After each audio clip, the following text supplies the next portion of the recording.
Paddy Pimblett has been in the news recently, not just about his upcoming fight with Justin Gaethje for the interim lightweight title at UFC 324 and a little over 2 weeks on January 24th, but also about a kind of beef that has started, a feud, kind of internet feud that has started between him and Dan Hooker over some comments he made about Dan Hooker's wrestling ability, involving someone essaying his mom, and him kind of saying something about not being a good friend, and then him kind of being like, I can't believe you'd go there, because he involved Patty's homie that was had offed himself, let's just say. But also he in a interview with ESPN, he talked about wanting to implement two rules. He talked about another rule, and he said no to that one, but he said yes to the other two, about implementing two rules from Pride FC. One of them you also for sure see in one, as well as I think Ryzen has it, but other organizations outside the U.S. or organizations that maybe are not in the U.S. but are affiliated with the UFC. And so I'm going to talk about those two things, but I'm going to start off with the rule one, because I think that's quite interesting, and that is the two rules he was okay with implementing that were from Pride would be knees and soccer kicks to a grounded opponent. And I'm going to start with the knee one, because that's one I 100% agree with. And his reasoning made sense, because it was about, if you see someone who might be, losing and they just go for a takedown, it might be a sloppy one, just to kind of slow the fight down, kind of give them some rest, give them a break. And his idea is, well, if you can knee them while they're a grounded opponent, that would include going for a takedown, and that would mean they can't. Another way I think of it as is sometimes you'll see a fighter ham up against a cage, and he'll want to knee him, but he can't, and because he kind of waits and stands there, person will take a couple seconds rest and then shoot up, and because it's so quick, he won't be able to get the knee. And they kind of changed that to me. They did a half measure, which was saying, okay, versus just in the old days where it's okay, you could, if you had both hands and both feet, you were down, you were considered a grounded opponent, to be no, you got to have something other than your hands and feet. So whether it's your butt, your shin, elbow, whatever. And you've seen fighters, fighters having a hard time to adapting that, and sometimes when they could throw a knee, they're just so hesitant to, because they're still kind of stuck in those old rules. So I think that would help get over that, and even makes it a little more action-packed.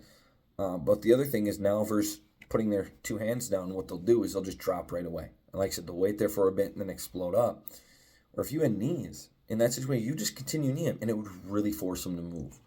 So I think there's two ways on how you see that could be effective and kind of really change the balance of a fight. And like I said, one doesn't. I watch one. I don't see a problem with knees to a grounded opponent. Now, the soccer kicks one is the one where I'm a little bit more iffy on. It actually was allowed in the UFC until 2000, and that's when it was banned. Where I think you can get away with the knees by saying, hey, look at one, they do it. I think Ryzen doesn't, and there probably is other organizations that might be like I said, outside the U.S. that might do it, because that is actually part of the global rule set. And UFC obviously uses the unified, so global allows knees to a grounded opponent. I think you could use that as an excuse, and your reasoning. And it would still wouldn't look brutal. That's kind of part of the reason why they did ban it. They thought it looked too brutal. I think soccer kicks could do that. And I think if I'm going to use one for the thumbnail of this video is actually going to be a soccer kick when he was fighting in Pride. It was Vanderlei Silva who did it to someone. That just looks very brutal. And you could really power up by just taking and just kind of almost stepping into it, like what you see in the NFL when they're kicking a ball for a field goal or something. So I think that one is just, I don't know. I don't know if I agree with that. That's the one where I'm a little bit hesitant on.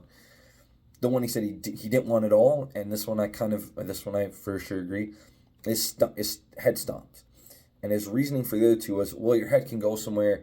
It's kind of got something where it can go to take a little bit of the sting off, where if you stomp straight on someone's head, their head is going to go right down to the mat.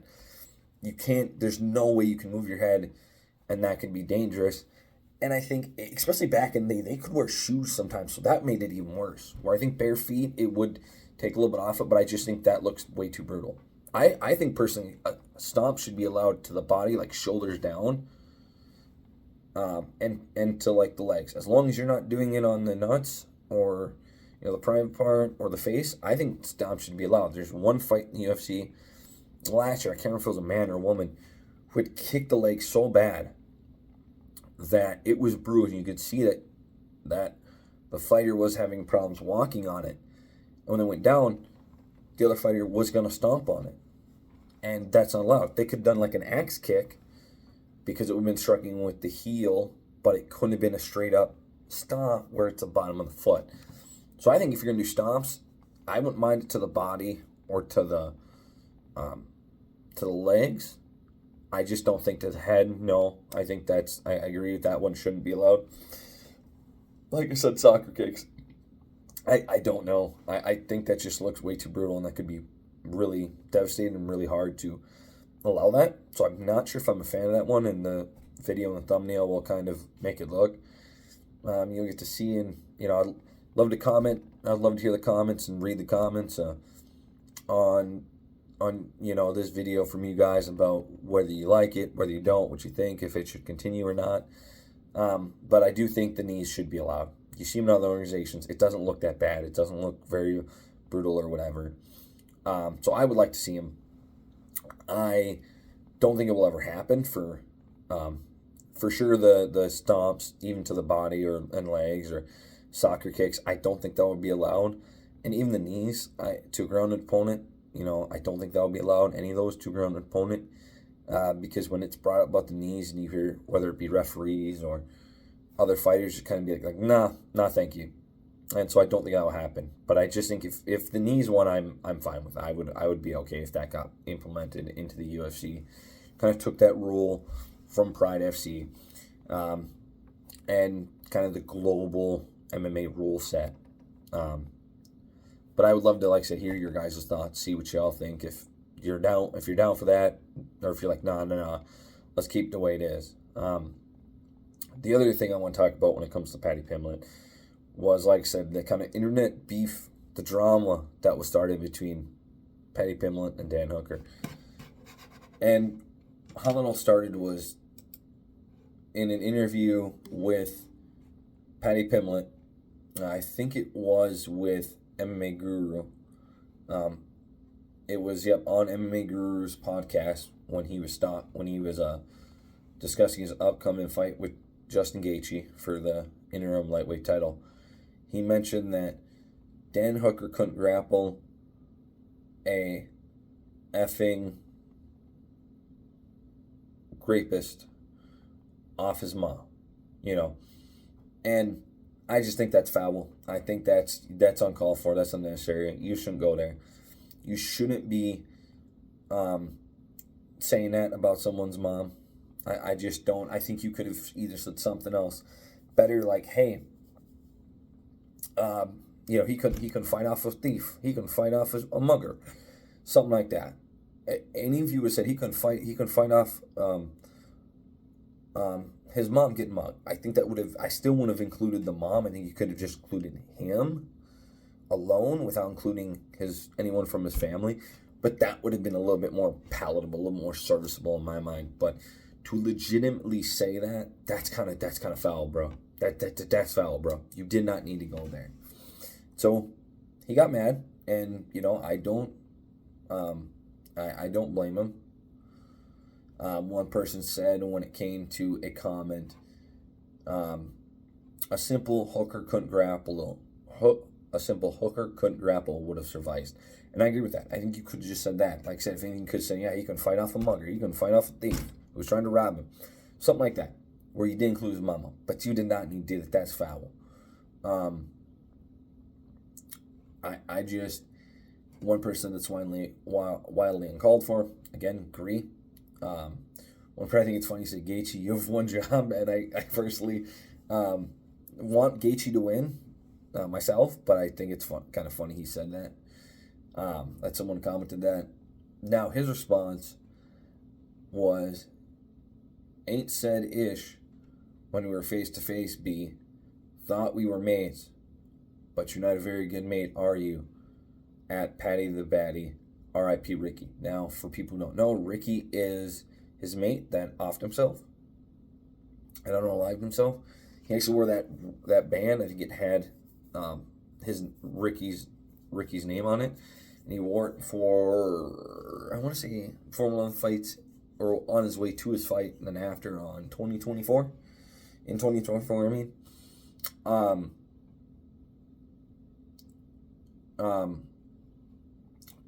And so I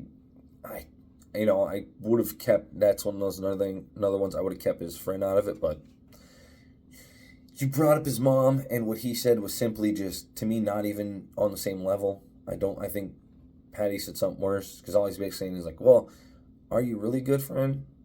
And I just think, he didn't even say it, but when you mentioned the mama like that, I'm not going to hate someone for kind of saying something that I don't think is Whaley's worse. And then he also doubled down by posting a screenshot of Pimblett while on the MMA Guru podcast, and it's on site, you fat B.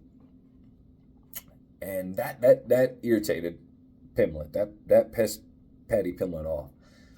And his comment was, I thought we couldn't be mates because I'm ranked above you. And he expressed outrage and anger at Hooker's retaliation by saying, you took a hypothetical joke about how bad your grappling is and responded by talking ish about my mate who offed himself, who unalived himself. Now that's lowest of the low, and on site is fine by me. You're utter dog-ish at fighting. So I personally think Paddy Pimblett getting mad is kind of uncalled for, because you said something way worse. Yeah, he mentioned your friend, but he didn't say like, oh man, your friend is weak, your friend is this. He didn't really talk anything bad about your friend, and R.I.P. means rest in peace. He just kind of questioned about, why you, I don't think you're a really good friend. And, when you look at him, it's like, I can't blame him. Here we are, we're cool, thought we were good. But then, in turn, you say this about me, and we were face to face. So I think for him to get outraged, kind of like, oh my God, I can't believe that. Oh my God, come on, Paddy. Come on, man. You can't be doing that. You can't be saying that. You can't be acting like that. You were the one who went, low below first, and say that's the lowest of the low. I don't necessarily agree with that. You went lowest of the low because you could have first bring his mom into it. You could have just said, hey, Duke can't grapple to save his life. He couldn't fight off a mugger with his grappling. Something like that. That didn't need to bring in his mom, especially, talking about her getting essayed, talking about her getting raped by some dude, right? And then for him to just kind of say, yeah, I don't think you're a good friend. I didn't think you a good friend, man. And then for you to act out, you're all outraged and everything is just a little bit ridiculous. And you can say it's a hypothetical joke, man. You talking about someone's mama like that isn't no need to be hypothetical about that, especially when you could have just talked about him directly and his grappling, and like I said a couple times in this video, mentioned him getting mugged, and he couldn't fight him off or something. So I think Paddy looks bad on that one in my mind, not really Hooker. And I would think it'd be funny. I want Gaethje to win, and let's say he does, and then Hooker wins his next fight. Do you put these two in a ring, I'll say ring, but in the octagon together in that cage? I think the bleed up now with this little bit of bad blood, it could even get bigger. The poop could be slanging at each other. Just the trash talk could be kind of funny. But I just think Paddy was on line, and then for him to say we did, which wasn't that bad, to then kind of be like, oh, I'm offended. Excuse me. Be like, I'm offended. Oh my God, I can't believe this. It's just kind of like, come on, dude.